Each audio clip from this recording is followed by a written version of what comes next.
So, good afternoon. I'm Cherry Poblete and this is Mr. Fernando Bautista, the owner of TBM Ironworks.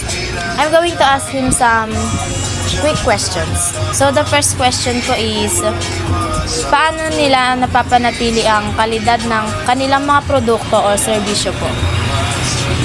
Ano yung produkto na kailangan minsan ng mga customer, kung ano yung sinabi nila, yun ang susundin namin. Tapos gagawin namin siya ng mas mapulido at ise-service namin siya ng walang problema. Para pagka merong ibang customer na i-refer kami. Yan lang. Okay. Next question po, ano ang mga pangunahing hamon na kinakaharap nila sa pagpapanatili ng mataas na kalidad ng pamantayan? Ang mini-maintain ko lang yung yung naging nasa standard yung binibigay kong sinasabi kong gaya ng salamin, ng bakal, ng aluminum para kung magka-problema na alam nila kung ano yung sinabi kong materyales na standard. Ngayon kung sila na yung may gusto na substandard na lang, susundin ko pa rin. Kasi sila yung customer, always right. Next question po is, paano nyo po napapangasiwaan ang feedback at reklamo po ng mga customer? Minsan, pagka yung nagkabit kami ng isang bintana or ng gate, pagka may sinabing hindi ayos yung ganito, i-ayos nyo, i-repair nyo, babalikan namin yon.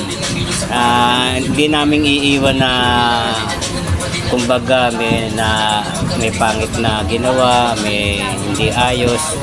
Babalikan namin yon para hindi kami masira sa customer. Okay. Next question po. So ano po yung mga diskarte para maging mabilis at mahusay po yung paggawa ng mga produkto? Sa mabilis naman, ako na yung nagsasabi sa mga tauhan ko na ito yung pinakamabilis natin gawin. Sundin nyo ako para matapos agad natin ng maayos, madali at may kalidad. Okay. Last question na po.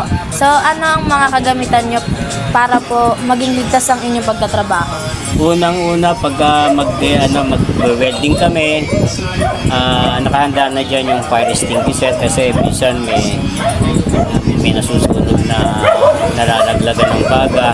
Bago kami magtrabaho, yung mga papel, basahan, nilalayo na namin para kung sakaling kung mag-pislap kami ng welding, mag-grinder, hindi na sila mag-aapoy. Tapos titingnan nila yung mga nakahang. Tingnan muna nila kung mapabagsakan sila habang nagtatrabaho. Sasabihin ko rin sa kanila, tingnan nyo yung itaas nyo, yung ibaba nyo, baka may matusok kayo o mabagsakan kayo ng bakal. Body safe first. Thank you po. Yun lang po. Okay. Thank you po. Yun lang po. Okay. Thank you. Thank you.